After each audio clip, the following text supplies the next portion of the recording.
mbokk yeeg xariti internetu Dakar Buzz ñu ngi leen di nuyu di leen ziar tey jii nag kon ñu ngi fii ci Kounoune Air France ñu fas yéene dikk ak yéen rek si jëye ji xewoon na fii démb di ab ndaw su daal di soodee gorom ba mu rek mujjee see ñàkk bakkanam dem nañ ca kër ga nag jamono yii nii kenn nekk ca kër ga waaye ñu daal di doxantu rek si délégué de quartier bi monsieur Ndiaye laaj ko ana naka la mbir yi demee woon salaamaaleykum. maaleykum salaam maa ngi di nuyu di leen sant di leen remercier si teewaay bi ngeen teew fii bon si affaire mbir bi moom ni mu demee ñun daal xam nañ ni toog nañu fii ay booru diggante midi et demi booru 13h plutôt alors booru 13h alors ñu ñëw woo si ma fii benn xale bu góor ñëw ne ma fekk dama fa amoon réunion fii alors mu ñëw ne ma daal c'est très urgent dañ la soxla fële alors si loolu laa demee si loolu ma ne ko xaaral mu ne ma mënul xaar parce que c'est grave alors bu mu ne effectivement dafa am benn maire bu ñu rey fii si cité bi quoi. alors si laa demee effectivement ma dem si kii bi ma ñëwee fekk naa maire bi am na benn doom bu jigéen bu tudd Ami Pouy moom laa fekk si buntu kër gi am na benn attroupement nag bu fa amoon bon man bi mu ñëwee moom ubbil kër gi fekk ma fa kenn mais ba bi ma duggee ba si biir ma dem si néegu maire bi ma fekk tànk yi laa gis. mu génn parce que dafa nekkoon si douche am tànk yi nekk si biir kër gi quoi si biir néeg bi du mes alors si la tëyaati bunt bi comme am na ñeneen ñu toppoon parce que ñu mënooree ñëw fii benn comité la moom xam ne ñooy comité de veille pour affaire lycée bi si ubbite école 2 juin bi alors si la tëjee bunt bi ma ne fii mu ñu constaté il faut ñu woo médecin yi ak gendarme yi pour ñu ñëw si la leen woowee après ñoom ñu ñëw ñu constaté ko. bon benn xale bu mu dëkk c'est son voisin doom xam naa la yónni pour ñëw ñu woo ma am na tamit beneen maire sax bu si topp bu ñëw di yuuxu te ma wax ni maire Khady Diouf rey nañ ko maire Khady Diouf day Souadou Ndiaye rey na ko c'est que nag histoire bi c'est une vieille histoire qui existe entre le mari de Souadou Ndiaye ak Souadou Ndiaye si boppam. Souadou nag comme son mari est immigré il est établi en Norvège alors xam naa léegi bu meree jëkkër ji à distance xëy na mu jëm ko régler si problème kër gi moo tax kër gi ñi fi nekkoon si kër gi ñëpp après génn abal ko kër gi moom kenn comme sauf la vieille là. kon moom ak mère bi rek ñoo nekkoon ci biir. moom ak mère bi ñoo fi nekkoon mais am na chaque matin benn doomam mu xam ne dafa loué à côté si kër gi la nekkoon dafa génn dem loué à côté. kooku tamit moo kooku moo fa ñëw di fa yendu kooku li tax affaire fekk ko parce que la veille garabu mère bi elle est diabétique waaye temps yi dafa feebaroon trop quoi léegi comme garab bi dafa jeex jëkkër ji doom ji yónnee ko xaalis nijaay ji daal di wax doom ji ko Ami Collé boo xëyee nga ñëw ñu jëlee xaalis bi nga jënd mère bi garab. si la maire bi demee nag bàyyi si la moom benn version bi dañ ni moom jaaraatul si kër gi dafa xëy rek ànd ak nijaayam ñu dem jëndi garab beneen version bi mu déggaat loolu tey laa ko dégg ñooy moo jox maire bi ndékki moo ko sang alors yóbbu ko si salle bi bon man loolu rek amoon naa conscience gëmuma ko. bon maire bi apparemment elle était calme maire bi amoon problème parce que sëyu mbokk la pour commencer parce que le mari de la femme kii mooy 3e ménage am amoon na ñaari ménage antérieur yoo xam ni bon dañu tas mais xale bi nekkoon na fii di jàng boobu sax kenn takku ko alors ñun temps bi doog a ñëw fii en 2008 boobu xale bi mi ngi jàng dans une école de formation ou au moins au lycée parce que nous sommes une blouse bleue. Alors après c'était le choix de la mère pour mu may ko son mari là. Xam naa c'est une affaire c'est waaw ba sëy bi am quoi. Bon mais nag après bi mu ñëwee nag la femme là génne beneen visage. Kër gi ñun combien de fois tous les notables de la cité et même des cités avoisinantes dañu dem foofu di régler ay problèmes. Son mari là aussi saa mu mos a ñëw fii toujours xeex guddi xeex bëccëg loolu tam am na fi. Alors ñun c'est la ñu impliqué wu surtout si pas plus tard que une semaine avant muy semaine bu la passé rek ay aux environs de 22h collègue boobu ñëw na fii woo si ma ne ma boo ñëwul si kër gi parce que soirée il tamit ngi def ñu créé parce que si kaw la dëkk. waaw maire bi dëkk si suuf. tey en un moment donné maire bi kese mooy fanaan foofu. moom tamit moom kese mooy fanaan foofu ak benn doom bu war a am 3 ou 4 ans. donc kër gi bëccëg lay am nit te benn xaritam benn moroom maire bi ma fa ñëw fu wettali ak doomam bu jigéen boobu. Voilà comment ça s'est passé. waaw léegi nag si fay semaine boobu war na am une semaine. fii la mu ñëw woo ma dem bi ma demee effectivement fekk mu tëj la ko si kër gi yëpp femme bi tëj ko. yow ñëw ne ko mais qu'est-ce que ça pourquoi tu as fait ça mu ne parce que jëkkër moo ko doon woo jotu ko alors mu traité ko de pute voilà di ko caga nga voilà nangam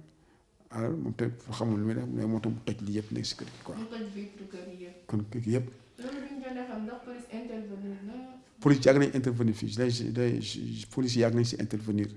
parce que son mari est un ex-gendarme auxiliaire et il a des collègues gendarmes qui règlent ce problème là. ci ko doon réglé gendarme aussi am na benn patrouille bi nga xam ne fi jógee 4 heures du matin dañuy intervenir foofu boobu danoon jàppante ak jëkkëram moom boo ko laajee présentement yi danaa la man aw ma problème ak maire bi jotewuñu dara. sama jëkkër la amul problème. solo man tey pas plus tard que ce matin man waxaat na ma loolu. voilà. ñu ngi dégg sax nit à chaque fois da doon menacer maire bi nekk mais dina ko rey. bon man mënuma confirmer loolu. mais xam naa ni daal elle est d'une insanité parfois quand buy déconner. ça elle ne porte pas de gants. voilà loolu mooy loolu moom la ñu dese parce que loolu tamit ñun dute nañ parce que dafa à un moment donné moom tey commande brigade bi tey bi ma wax dafa ne ma moom nee na am na lu koy topp am na lu koy defloo lii te boo ko xoolee tamit am na genre comportement boobu te elle est parfois quand elle réagit nga xam ne kii doole bi mu àndal mais c'est pas du doole naturel ça moo tax man mën naa ko confirmer parce que attenant ana benn jour boo xam ne maman Fatou bii sama sët ma ko yóbbu muy jàngi su boobu jotuma àgg parce que dama romb foofu te d'une violence extraordinaire mu tëj la ko si suuf kër gi yëpp parce que dafa jàppante jëkkër ji waaw alors jëkkër ji jour boobu man su ma amoon chance sax xeer yi mënoon sànni moo na ma dal mu dugg si kii d'une violence extraordinaire bon ndax moo def affaire yi nag yàlla daal moo wóor ce qui est évident mooy la dame là a été trouvée ébouillantée complètement nue ébouillantée parce que la majeure partie de son corps était ébouillantée, sauf la tête où on a trouvé ici, parce qu'elle était couchée sur le dos, alors la tête était à hauteur de si chasse d'eau bi la xaw a dendal alors dafa mel ni boo xoolee dafa mel ni ou dafa doon bëgg a sangu wala boog dañ ko doon sang alors mu glissé daanu parce que bopp bi amoon na deret. bopp bi dafa toj. waaw te ay su mu teg bopp bi noonu amoon na deret chaque fois bu ñu ñëwee ëlbati ko tamit on a trouvé que effectivement crâne bi dafa fissuré wu. bon yaram bi yëpp a lakk. partie bi yaram bi yëpp côté jambe droite bi. biir bi ak fes yi yëpp. ak côté gauche côté fi loxo bi ba si loxo droit bi. loxo gauche bi plutôt. yëpp dafa lakk. lavabo bi aussi. lavabo bi kenn laal ko support lavabo bi moo daanu. tëdd si loxo càmmoñ bi surtout loxo ndeyjoor bi. loxo ndeyjoor bi dara ndox mi laalu ko. fekk nañ tamit benn marmite bu nekk si tànkam parce que femme bi dafa tëdd jaaxaan alors te loolu tamit man laaj naa xale bu jigéen bi ma ne ko lii xam nga lan la ma ne ma marmite kii la ñuy tàngale ndox ma ne ko lan lay def si néegu maire bi mais jotuma tontu fekk gendarme bi ñëw jël nañ ko. moom da doon jéem a daw. bon daw bi aussi est-ce que daf doon jéem a daw parce que naa bu doon daw kon duñ ko jàpp parce que papaam jëkkër ji am na benn kër bu muy tabax fii à côté à quelque moins d'1 kilomètre ou 1 kilomètre au plus te dafa mel ni bi mu jógee si kër gi foofu la dem parce que foofu lañ ko fekk parce que am na benn ku ne ni ñu ngi laaj xaw ma fan si kër googu à cause dans la maison avoisinante kër gi jëkkëram moom su fekkee ne moo nga fa kon dinañ ko jël yaakaar naa foofu lañ dem foofu la xale yi dem jëli jëy daa bu doon kuy daw la bi mu defee affaire bi parce que d'après Collé elle est venue à la maison aux environs de 9h tey ñu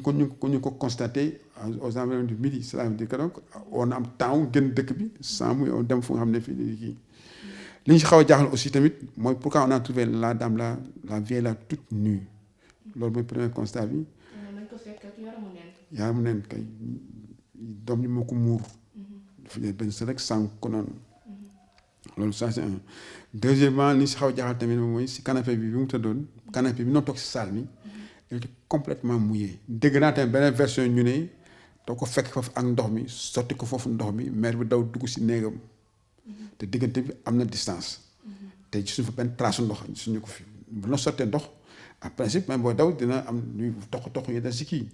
loolu gis wala tam benn version bu mu dégg bu bees mais yàlla daal moo xam li xew. Mais ce qui est sûr moom ce qu'on reproche à la fille mooy elle est d'une insanité moo xam ne doy na waar daal waaw moom parfois xaw ma rab la xaw ma réewande la te réewande la gën a mën a teg parce que xam na ni jëkkëram nopp na ko seen problème actuel jëkkër ji bi muy dem daf ko il a tout fait pour yóbbu ko fi mu nekk en Norvège. La femme a toujours refusé. Alors demoon nañ fi sax ba maison de la justice pour ñu jéem a tas ménage pour ñu jéem a tas mais xaw ma dangaa nañ ko tas après defaraat ko parce que say mbokk la. beneen affaire bi tamit xale bi moom nee na moom sa bëggul dem. am na benn période bu nga xam ne war na am léegi un peu plus d'une année alors son mari avait des problèmes avec la justice tëj ko ci kaso la fille pour gâter yi jaay le véhicule de son mari à un vil prix ay 400 000 xaw ma nangam la jaay oto bi te bi jëkk ji génnee kaso tamit xeex bu métti ma fi amoon xeex boobu ñu intervenir pendant 2 jours donc pour que mu jaay oto mu jaay ko à un vil prix te tere parce que mu nekk na ko jaay parce que li mu ko doon jox ba mu kii jox ko donc moom bu si am daf koy jaay réew de instant moom dafa réew naturellement xale waa ji nag dafa réew ba pare waa ji daf ko gëm man tax naa si sawate booy bi ne ko yow te gëm sa jabar ba nga xam ne ni lum la sas na parce que da ngay dem ba si biir nga retourné encore di ko neexalaat. femme bi moom ñaata la am si ay at boo koy xayma. une trentaine d'années waaw. jamono yi mu ngi ci loxoy yoon. une trentaine d'années ma ne ba jamono yi mu ngi si loxo la yoon. waaw actuellement mi ngi foofu mi ngi foofu elle est retenue là-bas bon ñu ngi xaar autopsie bi qu'est-ce que ça va mener bon foofu daal laa ci xam ni loolu laa ci mën a wax si li nga xam ne nii man gis naa ko bon ak tamit xam naa ko si histoire bi xam naa ne daal lii nous qui sommes de ses voisins amuñu nous sommes pas tellement surpris waaw menaces yi nag dégg naa ñoo xam ne di ko doon menace dégg naa ñoo wax ni man loolu su ma ko fekkee mais man li ma fekkee daal mooy violence yi xam ne ko ne exerce ñoo def foofu def ay intervention te kenn mun ko noppiloo man maa tane woon parce que su ñëwee dama koy neexal dama naa ko tu as tort dama ko tu as raison viens qu'est-ce qu'il y a mu commencé di ma nettali am na benn xeex bu nga xam ne xale bi dama ne ko waaye daf ne ko da ngay dem seen kër si jolañ jàttante da ngay seen kat ñoom parce qu'ils sont tous de Dougar alors ay séeréer sans fen lañu alors ay mbokk lañu tamit si affaire dem beeg mu ne da yóbbu doom kooku nag doo yóbbu sa doom mais violence inouïe toj kër gi yëpp alors man maa mujjee mën na ko léegi day yóbbu doomam comme dañu toog Dougar na yóbbu doomam yow doom yi mënoo ko yor te xale boobu y avait 3 ans je crois alors na yóbbu doom ji moom tam si la ne si la ñu calmer affaire bi mu demaat après quelque temps après mu ñëwaat bon bu ñëwee si kaw lay nekk mooy yor dépense kër gi mooy togg lu ko neex mère bi day lekk parfois ay mbokkam yi nekk si dans le voisinage aussi dañ koy yàkkal loolu daal laa si xam si histoire bi quoi. amul benn problème on est ensemble voilà.